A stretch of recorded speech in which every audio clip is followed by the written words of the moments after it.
The theme of today is active learning. And then we're going to go into a case study on how we use active learning to teach kids about key principles in science and how we use the trampolining to do that. So first of all, we're going to introduce ourselves, obviously, and then we're going to discuss traditional learning. We're going to go in through the challenges of traditional learning. We're going to actually make a small comparison between traditional learning and active learning. And then we're going to explore active learning, so how we can transform the traditional learning into being a little bit more active, more engaging for the students, and ultimately more effective. And then we're going to go into a case study, so we're actually going to bring what we do at Barsha. We do currently with several schools, over 140 schools, and it's working, so we would like to share that with you. And then at the end, there'll be a Q&A where I would like you to tell us what are your active learning experiences. Okay? So I'm going to pass on to Emma. So perfect. Just sorry, our logistical changeovers. So a little bit about me. My name's Emma. I teach at Kent College here in Dubai. You may or may not have heard about it. It's a new school on the Alien Road, and I have my able supporter, one of our vice principals, is here. So if you have any questions about the school, you can speak to her afterwards. So a little bit about me outside of school. As you can see from some of the pictures, I'm pretty sporty. Have always been a kinesthetic learner. So hopefully I can bring something to this presentation about active learning. That's very similar to my friend Tiago, who is also very sporty. Hi, so my name is Tiago. Tiago Afonso Ribeiro de Oliveira, in case you want me. I've got an MSc in marketing and I've got a BSc in sports science. Actually, my dream was actually to teach children about sports and so on. I'm very good at gymnastics, at breakdancing, volleyball, several things, but my main trick is ice cream eating. I'm actually really good at it. And yeah, this is Rahul. He's going to be involved in the presentation later on. We'll see how, but this like national champion of trampolining and stuff, he knows what he's doing. Let's pass it on back to Emma. Okay, so a little bit about a traditional lecture format. So what do you guys think are the weaknesses of that format? Has anybody got any suggestions? Yeah. Boredom, absolutely. Is that what you were going to say? Yeah, engagement. So it's difficult to keep people engaged in that traditional format. Even the best, well-structured lectures cannot keep people engaged for the whole amount of time. So we've got here students' attention span, their comprehension, there's a high absenteeism, and if you can think back to your days at university, if I can be a little bit honest about my days at university, Caitlin's smiling at me slightly, if I can be honest about my days at university, I was maybe actively engaged in a lecture format for being optimistic, maybe 10 minutes, yeah? Like, I couldn't keep engaged. I spent a lot of time making paper aeroplanes, doodling, passing notes to my friends. So those are the type of things that we're encouraging in our students if we're going to stick with the traditional format. So what we're asking you to do is to think about active strategies in that learning. So learning is not a spectator sport. If you think about football as an example, I can watch football with my friends, I can watch Man United play or whatever soccer teams we support in this room, and I can play on my phone, I can text my friends, I can eat pizza, I can eat some popcorn, but can I do that when I'm playing the sport? No, I couldn't possibly. I'd get hit in the face with the ball. It's not an ideal scenario. So I want to be, when I'm on the football pitch, I've got to be paying attention, engaging with my teammates, watching the game, playing the game, and that's when learning is going to occur. So I'd like you to think now about active learning. So what does active learning mean to you? So let's just have 30 seconds just with the person next to you or the person behind you. Just very quickly ask that question. What does active learning mean to you? You've got 30 seconds, guys. Just have a quick chat.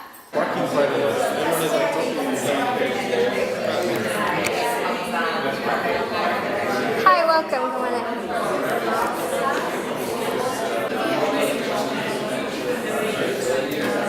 Hi guys, come on in. Okay, ladies and gentlemen, if we can just bring it back in, please. Quote by Benjamin Franklin is what has framed my teaching philosophy. So as a kinesthetic learner, and I know there's a few on the same book as me here, as a kinesthetic learner, I'm going to forget things if I'm told them. I've got to be a part of that learning process in order to actually engrave that learning in myself. So, just from your discussions there, can we have some feedback on what you guys think active learning is, what it means to you as professionals? Tiago and I are here as enthusiasts. I've been teaching now for going on 10 years, but we're here as enthusiasts. We've got a lot of teachers in this room and we want to make this a learning process and involve you guys. So can you tell us a little bit about what active learning means to you? Learner-centered classroom, and the person the learner-centered classroom. Perfect. So learner-centered. It's got to be about the learner. They've got to be at the centre of that process. Anything that anyone would like to add to that? Hi, come on in. You said not just sitting, listening, taking notes and learning, actually participating and experiencing what it is you're learning about. Okay, so a perfect use of the word experiencing. We don't want learning to be an experiment where they're sitting being told what to do. They've got to experience it. They've got to explore. Yeah? I was about to say to explore and make mistakes and then learn from these mistakes. Yeah, brilliant. I'm sure everybody in here would say that we've got to learn from our mistakes. And I think, again, as teachers, that's probably one of the hardest things that I struggle with. Because you want to help them. You want to tell them the answer. But it's so much better for them as learners if we just take a step back and let them experience it. Let them explore it as a whole. So, moving on then to the next one. So, I'll just give you a minute just to read this quote for me.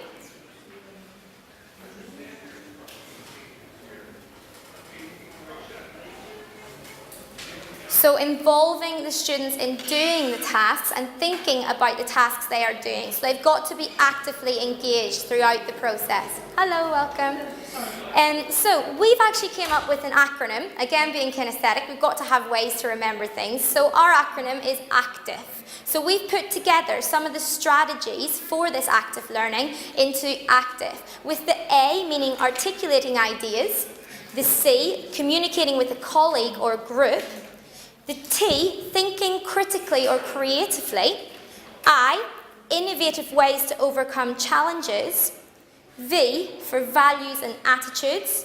And E, one of the most important ones, is for allowing them to evaluate the process itself. So now we've talked about traditional learning, and we've talked about active learning, thinking about evaluating the process, but how can we actually get there?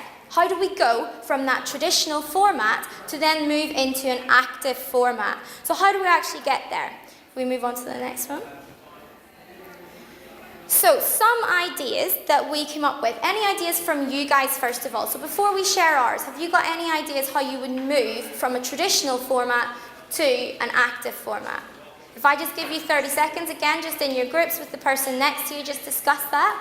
So how would you get, how do you make active learning happen in your classroom?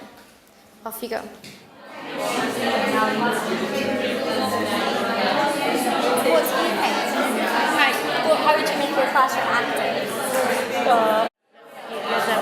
Why we use certain materials, like a simple example of mop, like why we use only. So let's get some ideas. What about over here? Did you guys come up with any? I said the main thing at the beginning is to be brave, because I know, I would say coming from London, I work in a German school now, and there's, a set expectation, or, like with any school, there's their policies and things like that, so not being afraid to move outside of the box and, doing what you believe in. Yeah. Perfect. That's pretty much our fundamental takeaway as well, is to really be innovative, be confident to do things that are maybe a little bit out there, maybe haven't been done before. That's the difference, that it's going to engrave it in their learning. What about you guys? Did we come up with any? Yeah, we came up with like hands-on activities, rotation, centered tables, gaming, grouping. Perfect, yeah, so making sure that they're not doing one activity for the duration of the lesson. So if, for example, we're saying that we're doing these active learning strategies, but they're involved in the same activity for a long duration of time, then you're going to have the same problems as you would with the traditional lecture format. You're going to lose interest, they're doing the same activity, so it's really important that we keep a variance in our active learning strategies. So some of our ideas we came up with. So to allow them to discuss what they're learning, not to do it on their own. consolidate the information, relate it to personal experiences, which is really important in life outside of school, apply it to their lives, so apply it to what they're doing outside of school, and potentially their parents' occupation as well. You know, you can bring things in so that they really understand it. And it must become part of themselves. And they're actively involved. So let's explore this a little further. I would like us to get involved in something a little bit active. But first of all, I'm going to try and embarrass my PE buddy in the room. And if she can't think of it, can anybody else, even the bounce guys at the back, tell us 2 different types of muscular contraction? So there's 2 different types. One of them is a moving contraction, and one of them is a static contraction. I know there's a few scientists here as well. Can anybody tell me the 2 different types of muscular contraction? I am, yes. So we've got isometric and isotonic. Yes, so I'm going to explore a little bit with isotonic contraction, and we're going to get you guys to move a little bit because, as the young lady said, it makes us happy. We release endorphins. We've got to move. So in order to remember the word isotonic and take it away from today's lesson, I would like everybody to stand up and show me. Tiago, you want to show me your shape? Show me this shape. This, my friends, is what letter? It's a V. If you include the trunk of your body, what letter is it? It's a Y. What is this letter? Do you know where we're going with this? What's the next letter? C. What's the next letter? A. So isotonic contraction. Ready? Y-M-C-A. Thank you very much. Sit down. So we are remembering that isotonic contraction is a moving contraction. So in the basic of it, there's 2 different types of it, but for today, it's a moving contraction when you are moving. So just that simple exercise, hopefully you'll remember. So now we're thinking about isometric. I want you to hold your hands like this and push them together really hard. Are your muscles relaxed? No. They're contracting, but are you moving? Yeah. You're not moving, you're pushing, so your muscles are contracted, but they're not moving. So that's isometric contraction. So isotonic, isometric. Can anybody think of any other holds that might be an isometric hold? Some yoga moves. So can you think of a position? Give me a name. Just holding this position, perfect. That's holding it still, but your fingers are still tense. Your body is still tense. Downward dog. Downward dog, excellent. What about this one?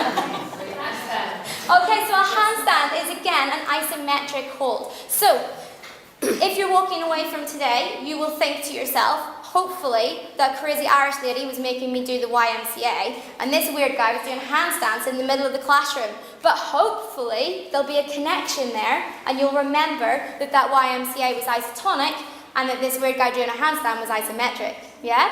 So hopefully, that will be something that you can take away from that. So moving on then. How can we increase excitement and happiness when we're learning? So these are all things that you no doubt already do and include in your learning. So I'm not pretending to teach you anything new here, but I find it quite useful seeing all these things together. So questioning, but not just questioning like how are you today? Questioning purposely, differentiating those questions, provoking development and provoking that growth mindset where they're not just thinking how are you today, they're thinking outside of the box like we mentioned earlier over here. Then we've got classroom demonstrations, exploration, like we've just said, and if you just click once more. So connecting the course content to current life and life outside of school. So it's so important that we're making those connections just like we did today. We made the connection with the YMCA and the connection with yoga and with the handstand to isometric. So moving on, humour. Humour is super important. If I ask you about your earliest memory, no doubt it will be something that either scared you or made you laugh. So you've got to think about that in your teaching when you're involving these students. We've got to make them laugh and we've got to get them to be brave, like you mentioned earlier, to try and do something that scares them a little, like their handstand, but that they're able to do and they can take something away from it. In-class role plays. Children love to be adults, regardless of what age they are. And I'm sure that I speak for everyone in the room that say that we would love to go back and be a child. So it's just the irony of teaching children. They want to be us, we want to be them. So making sure that we're getting role plays and allowing them to experience different roles in that active learning environment. Cooperative learning strategies. So let me just pick your brains again. How could we be cooperative in our learning? What way do you use cooperative strategies in your own teaching? Any ideas? Learn from others. Learn from others. Yes, so you're not doing learning in isolation. You're working with other people. Like you guys said at the back, doing a rotational thing, getting the opportunity to not just work with one group, but to work with everybody in the classroom and potentially everybody in your whole school and the wider community, and how we bring that in. Field trips, real, simulated or virtual. That's how this partnership came about. In Kent College, we have very limited facilities at the minute. So as teachers, we've got to think, how can we get this education to our children when we don't physically have the capacity to do it on site? So that's when I thought, we'll go for a field trip. We'll go to Bounce, and that's when we started getting our heads together thinking, how can trampolining actually impact on their learning more specifically? And classroom versions of television game shows. Again, role play. Children love to be be something else. So doing little game shows, little things like that will allow them to involve it. So the underlying element is, as we mentioned earlier, without me even telling you, just give me 1 minute. As we mentioned earlier, the underlying element is innovation. So be confident to go with your vision, to explore and encourage your own creativity, inspire your learners. It's super important that you are enthusiastic about everything you do. We know that as teachers, we have a lot of things going on outside of school. You might feel pretty sick, you might have had a really rough night, you've got small children at home and they've kept you up all night, but you've got to go into that classroom and be energetic, be like you are that activity. So as much as you want the children to be active, you've got to inspire them. You know, you've got to be there as that performer, as that person, put that mask on when you come into the room. So we're going to move on to a little bit of a case study, but my lovely friends want to come and do some stretches with you, so we'll bring them in. Are your wellness keepers. So every 20 minutes we're going to come in and ask you to do stretching. Can you please stand up for 1 minute? We can show them our YMCA.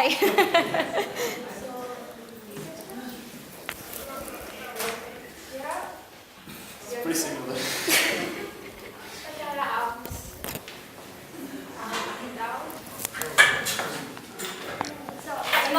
Sorry, wait. I want to do like a little challenge. Okay. Oh, no. Oh boy. I wasn't ready for this. What about the other one?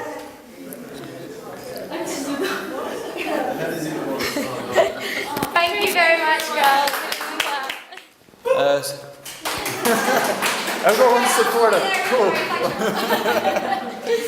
So now it's case study time. So we're gonna see what we're doing at Bounce and the ways we are teaching the kids on several different subjects, starting from the human body all the way to forces and motion. So a bit of physics and mathematics in there as well.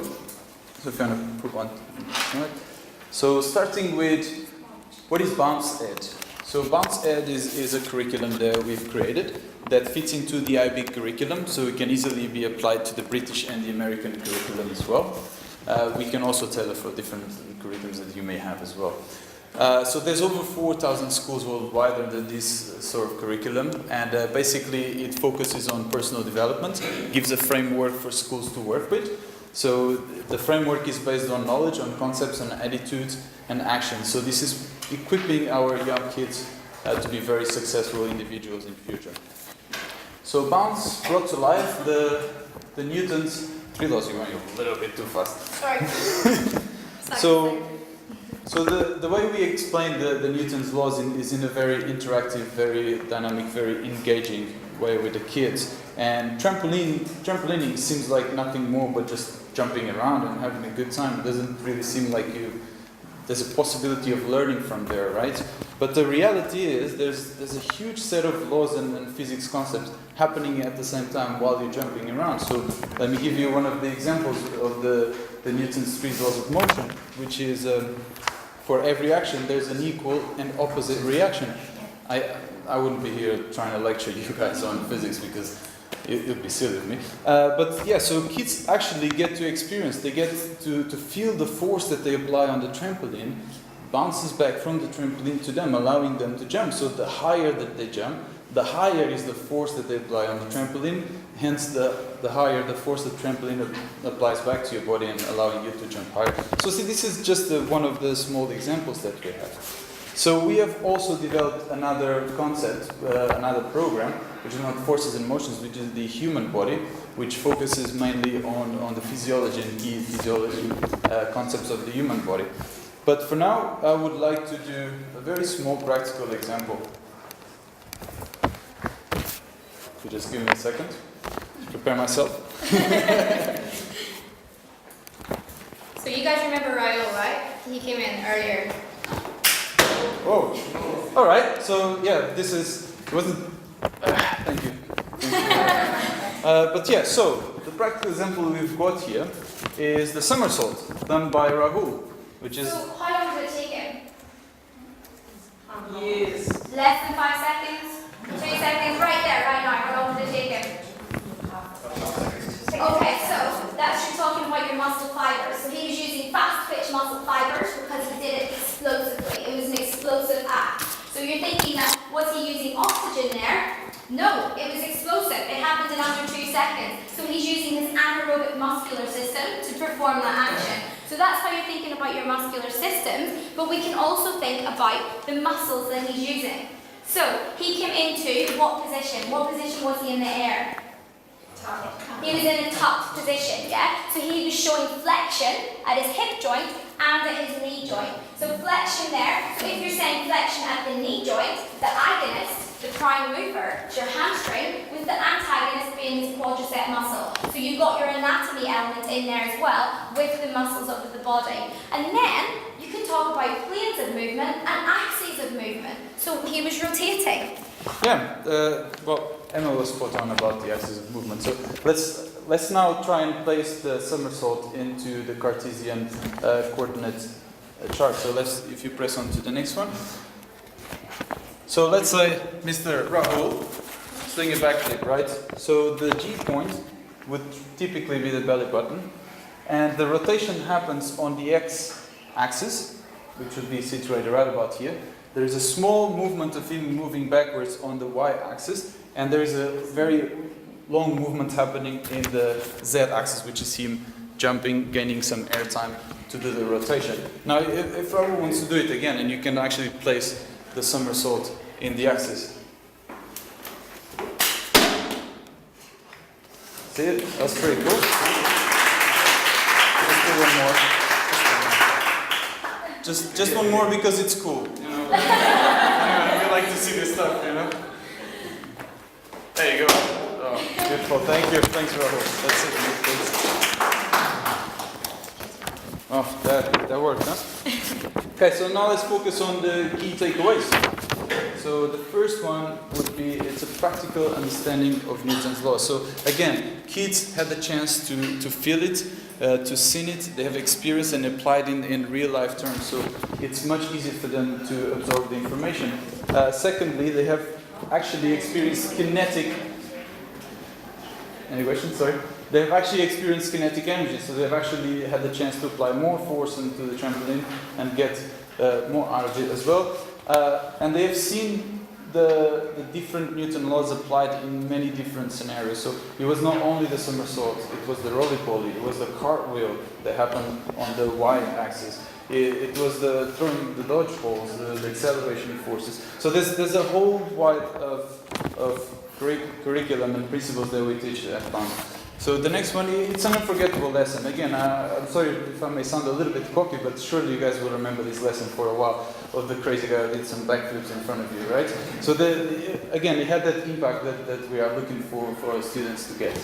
And number 5, so kids exercise while they're learning. I mean, this is super important, especially nowadays. I think yesterday I saw an article now on how UAE is now ranking number 5th in the world on obesity, and that's quite tragic. And we need to keep our kids active. We need to showcase them give them a